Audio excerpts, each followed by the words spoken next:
Ափսոս։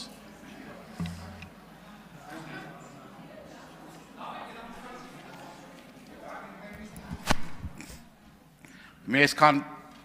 կպական պատգամավորներ գրանցվել են երևի ինձ հակադարձելու համար, ողջույն սիրելի աշակերտներ, սիրելի հայրենակիցներ, բայց պարոն Ռուբինյան, այս ընթացքում այդ 10 րոպեանոց ելույթներին ոնց որ այն մնացած ելույթների ժամանակ չէիք ասում, որ Դե գոնե ելույթի կեսը թեմային էին նվիրում, եթե դուք էլ կեսը թեմային նվիրեք, դեմ չեմ լինի։ Իսկ թվում է այն հարցերը, որ պիտի բարձրացնենք մեր ժողովրդին, մեր հանրությանը հուզող հարցեր են եւ շատ կարեւոր է, որ այս ամբիոնից խոսենք այդ թեմաների մասին։ Նախ պարոն Վասիլյան, ես երևի ձեզ հետ արդեն հետայսու փաստերով խոսեմ եւ դուք արդեն ձեր այդ կասկածելի է, որ ասում եք կասկածելի է եւ այլ։ Հայաստանը փոքր երկիր է եւ եթե հարց կա, այդ մարդու հետ կապված բոլոր անցած ճանապարհի եւ այլ, շատ կարճ, մի 5-10 րոպե կարակ հետաքրվեք եւ բոլոր ձեզ հուզող հարցերի պատասխանը ստանաք, բայց ես ուզում եմ մի կարևոր հարցի անդրադառնամ, դուք խոսեցիք մի զգայուն թեմայի մասին, որի եւ արձագանքն ա տվել հայհեղափոխական դաշնակցությունը եւ մասնակիցն ա եղել եւ եթե պետք է դրա տեսանյութերն էլ կա, դրա մասին բավականին հրապարակային հայտարարություններն էլ կա, այդ հայտարարություններն էլ տեսանյութերն էլ կարող եմ ձեզ ցույց տալ, բայց ուզում եմ որ դուք դրանից հետո համարձակություն ձեռք բերեք եւ ներողություն խնդրեք սխալ պնդումների համար։ Ես երեք իմ գործընկերների հետ առիթ ունեցա շփվելու մեր հերոսացին ծնողների, անհատության մեջ գտնվող ծնողների, իրենց հարազատների հետ, իրենց պահանջով ես եւ իմ գործընկերները հանդիպեցինք ընտանիքի անդամներին եւ ուզում եմ առիթ օգտագործել իրենց կոչը եւ հորդորը փոխանցելու իշխող մեծամասնությանը եւ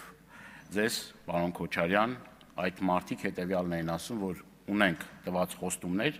44-օրյա պատերազմի քննիչ հանձնաժողովի զեկույցը հրապարակելու, իրենց խոսքերն եմ փոխանցում ձեզ։ Դե խնդրում եմ հանդիպեք այդ մարդկանց հետ եւ այդ մարդկանց այդ նույնը ասեք։ Մարդիկ պահանջում են քննիչ հանձնաժողովի զեկույցի եւ ես չէի կարող առիթը չօգտագործել եւ դրա մասին չասել, իդեպ նաեւ ես եւ իմ գործընկերները բազմաթիվ այլ առիթներով խոսել ենք դրա մասին։ Սիրելի հայրենակիցներ, մենք հիմա քննարկում ենք մի հարց, որը չափազանց կարեւոր է մեր հետագա, մեր երկրի հետագա զարգացման հետ կապված։ Դուք այստեղից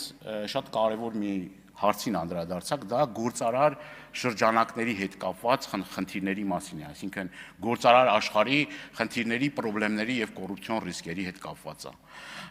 Ես կարծում եմ, որ ոչ թե Տիկին Ջուլհակյան պիտի այդ զեկույցները, ոչ միայն այդ զեկույցները, միջազգային զեկույցները պիտի հաշվի առնվեն, այլ կան համապատասխան մարմիններ, Հայաստանի Հանրապետությունը, Հայաստանի Հանրապետության իշխանությունները ունեն բավարար ռեսուրսներ հասկանալու համար, թե օրինակ գործարար աշխարհը ինչ դժգոհություններ ունի կոռուպցիոն խնդիրների հետ կապված։ Ես առիթը կօգտագործեմ եւ մի քանի իմ դիտարկումները կանեմ, նամանավանդ որ առիթ ունենում եմ գործարար աշխարհի հետ շփումների հետ կապված։ Նախ Պեկի հետ կապված բազմաթիվ խնդիրներ։ Այն որ կոռուպցիան եւ կաշառակերությունը արմատախիլ չի արվել, ավելի քան ակնհայտ է։ Ինչի՞ց է դժգոհում գործարար աշխարհը։ Գործարար աշխարհը դժգոհում է ոչ բավարար, ոչ պատշաճ ուշադրության իշխանությունների կողմից։ Գործարար աշխարհը դժգոհում է, որ նույն այդ ՊԵԿ համակարգը իր հատուկ գործելավոճով այդ կոռուպցիան կաշառակերությունը ՊԵԿ-ից արմատախիլ չի եղել եւ այդ կաշառքի դեպքերը լի են։ Եթե պետությունը բավարար ցանկություն կամք դրսևորի, դրա դեմ շատ կարող է շատ արդյունավետ պայքարի, բայց այդ բավարար կամքը չի տեսնում։ Հաջորդը, որի վրա ես կուզեի ուշադրությունը դարձնեք, նույն այդ գործարար աշխարհի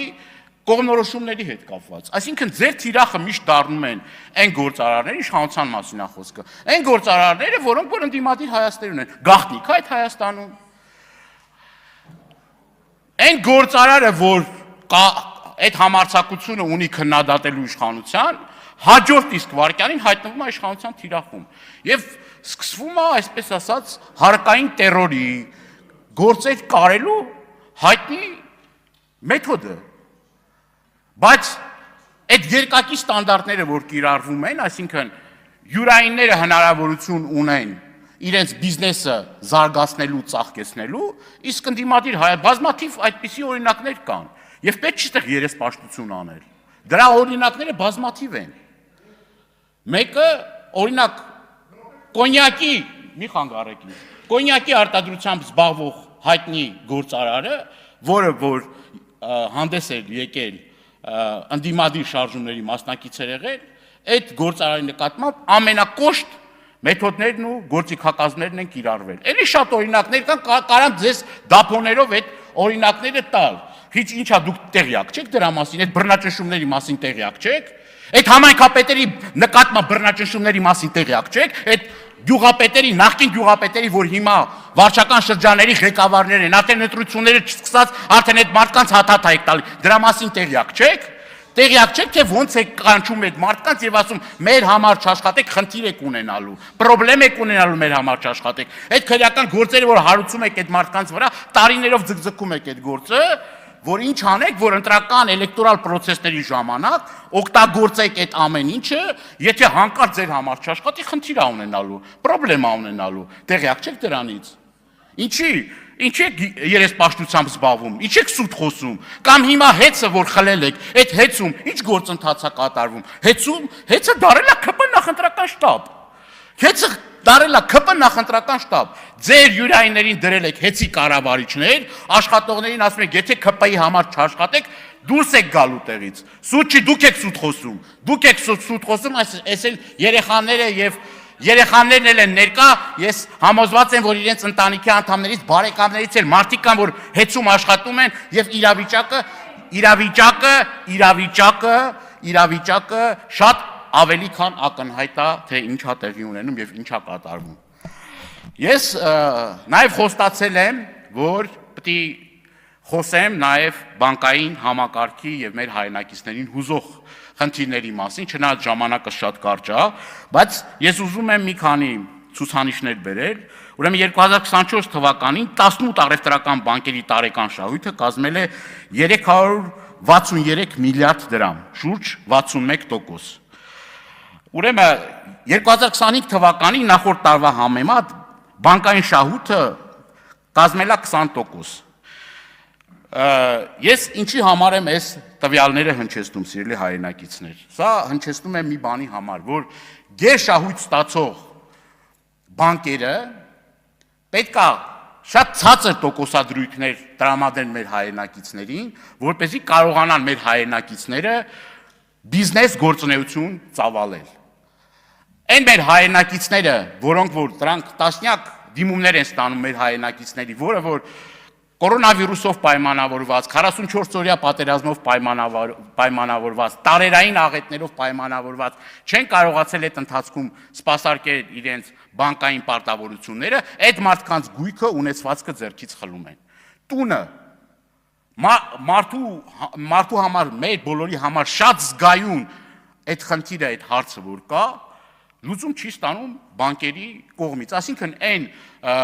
ժամանակացույցը, որ պետք է տրամադրեն մարդկանց այդ իրավիճակից դուրս գալու, չէ, ամենահեշտ մեթոդը, ամենահեշտ ձևը գտնում են մարդկանց տնազուր կանում։ Եթե գերշահույթներ են ստանում բանկերը, դա մոտավորապես 1 միլիարդ 100 միլիոն դոլարի մասին է խոսքը, քավլիցի ես չեմ ուզում բանկերին չթվա, թե բանկերին թիրախավորում եմ եւ այլը, բայց կենտրոնական բանկը պետք է իր գործիքակազմերը օգտագործի, որպեսզի մեր հայրենակիցները հնարավորություն ունենան այդ բանկային խնդիրներից եւ խնդիրներից, որի մեջ թաղված են, կարողանան հնարավորություն ունենալ այդ վիճակից դուրս գալու եւ նոր շանս ստանալու բիզնես գործունեություն ծավալելու։ Կարկուտ ա եղել, բնական աղետներ ա եղել, այդ մարդիկ կանգնել են շատ անելանելի իրավիճակի մեջ։ Ժամանակը կարճ է, որ բոլոր Ոչ խնդիրներն թե կարճ այլ սպառվեց։ Արմենուհի Գյուրեղյան։